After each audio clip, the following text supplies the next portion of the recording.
friends, welcome back to my channel. If you are new here, my name is Katie and this is Rouse Rising, my place on the internet where I share with you all about holistic homemaking and made from scratch meals that will nourish you and your family. If you're into that, be sure that you click that subscribe button so that you can be a part of our Rouse Rising family, as well as clicking that notification bell will keep you in the loop with all of my latest uploads.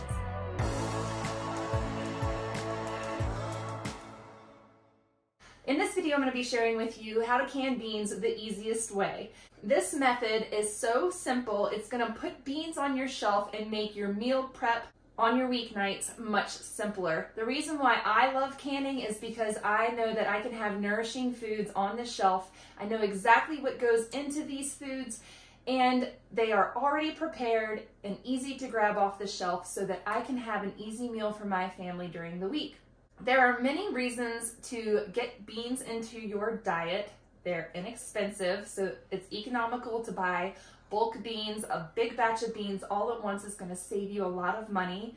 They're nourishing. Beans are full of protein, folic acid, and fiber. They have so many other good things in them, so it's an excellent addition to your diet. If you're intolerant to beans, I know for me, I have a little bit of a tough time digesting beans, but I find that if I pre-soak my dry beans in a little bit of apple cider vinegar mixed in with some water, that helps me digest them a little bit better. It helps break down the phytic acid that is in the beans so that my body can absorb the nutrients and not have the anti-nutrients of phytic acid, which can cause things like tooth decay, digestive issues, gases, and things like that. So we want to try to reduce the phytic acid in our beans as much as we can. So preparing your beans at home is the best way to do that. That way you know the process that went into your bean preparation, and you can ensure that your family is able to digest beans as easy as possible. Because let's face it, beans kind of give everybody a little bit of digestive issues, but they're so delicious, we don't want to exclude them from our diet. I buy beans in bulk from Azure Standard and also from Amazon. It just depends on who has the best prices. I'm going to leave links to both down below, and you can decide for yourself which method works best for you. If you order bulk from Amazon, they come right to your door. If you order bulk from Azure Standard, you do have to go to a drop location or pay astronomical shipping to get your beans. So I order my beans, my lentils, a lot of dry goods, things like that. It's from Azure mostly, and then once a month I go to the drop location and I pick up my bulk beans that I've saved a lot of money on.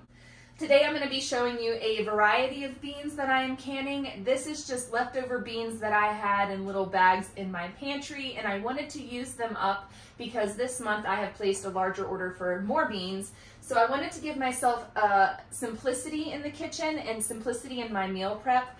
So by canning these beans, I can just take them right off the shelf and serve them to my family. Easy peasy lemon squeezy. They're happy, I'm happy, I can add them into foods, and it's just a delicious way to stretch a meal and to get some nourishment on a dime. The first thing that you want to do when preparing your beans for canning is an overnight soak or a quick soak. And in this video, I'm going to show you both methods because at first, I did an overnight soak with a variety of beans, and I did that soak in the glass jars that I would be canning them in.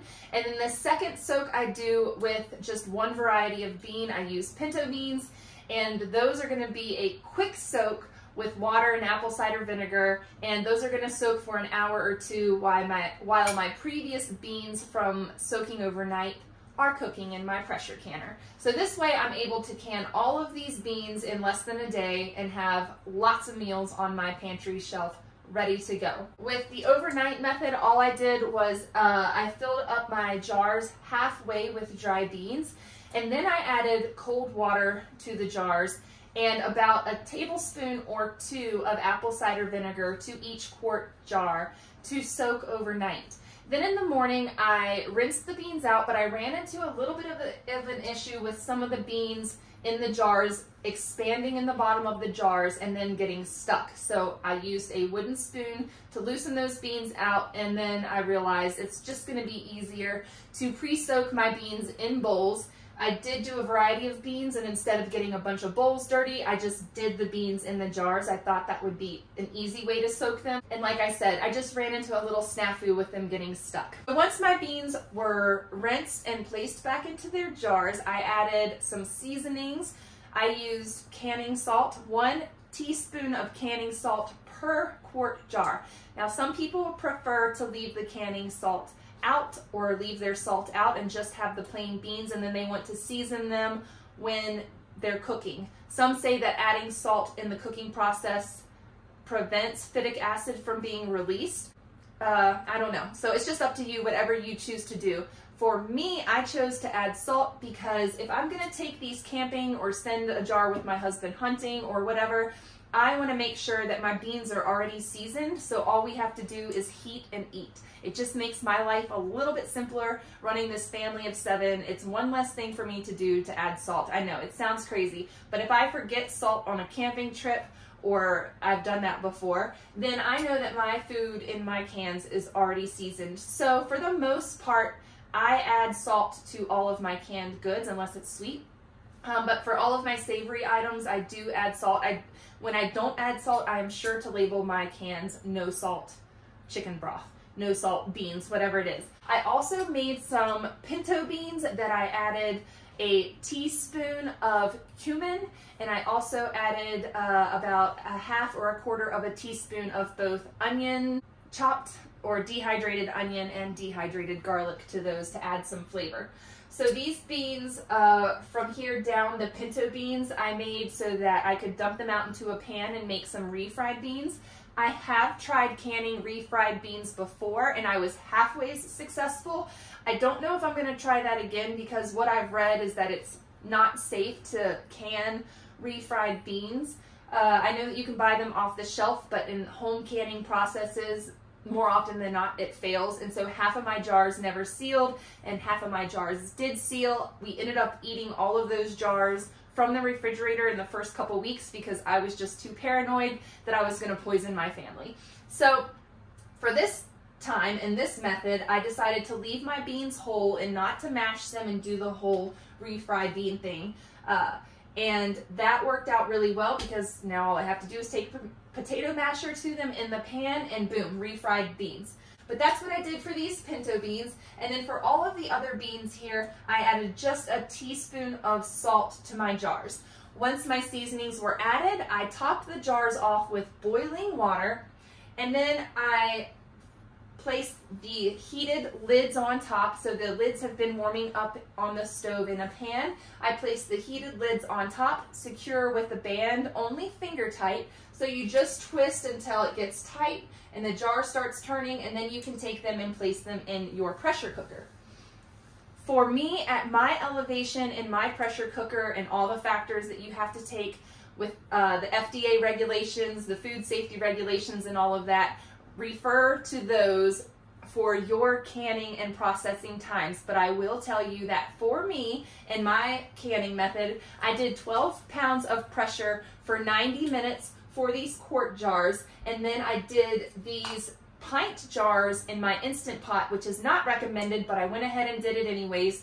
3 out of 4 jars sealed. That was probably my error, but I did a 75-minute high pressure cycle in my Instant Pot for these, and they turned out really well. As I said, only one of them, the lid did not seal, so that is in my refrigerator. And then also out of all of these beans, I also had a can of black beans here, and the black beans are now in my refrigerator because for whatever reason, probably my error, those beans did not seal either. So out of these 14 quarts of beans, 1 did not seal, and out of my 4 pints of beans, 1 did not seal. So those are going to be eaten up within the next week from our refrigerator, and the rest of these are going to get cleaned and then placed onto my pantry shelf.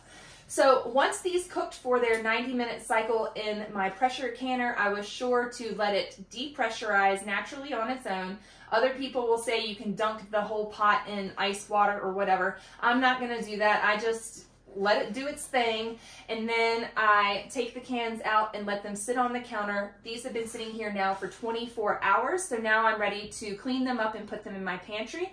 But you let them sit on the counter for 24 hours, do not touch them, and then once all the lids have sealed, you can take the rims off of the lids, you can clean them, you don't want any bacteria growing on your jars, so make sure that you wipe them down or wash them with soapy water. Some people say do not store your jars with the bands on them. I do have I'll show it to you, but I do have a thing that I store these in, and right now it's filled to capacity. So I have told myself that once my bands and jars are clean, I'm going to be putting the bands back on them for storage, just because that's where I can keep them all together and they're out of the way. Because let's face it, we have too many. Another reason why I wanted to can these beans is for storage purposes. I am getting a large bulk order from Azure Standard today, and I have a lot of empty jars on my shelves right now, and I want to move through some of the products that I have and fill those jars so that the product and the jars aren't taking up space, but the product and the jars are taking up space together. So that's another reason why I need to get this food canned. I'm going to be canning a lot in the next couple of weeks, and I'm going to share all that with you. Make sure you click the notification bell so that you can come along with me on my canning journey, and that you can can with me and fill your pantry with delicious, easy meals so that your preparation for your mealtime can be a lot easier. So if you want to give canning beans a try, I hope you try this dry bean canning method. We did not have to cook these beans. We just soaked them and put them into the pressure canner, and it worked out beautifully. It's the easiest way to can beans, and I highly recommend it. Get yourself a pressure canner. You can find everything from this video linked down below in my video's description. That way you can get all the things that you need for your canning journey, and that you can provide your family with nourishing meals on your pantry shelves. I want to thank you so much for watching today. If you like this video, give it a thumbs up. Thank you so much. Until next time, bye!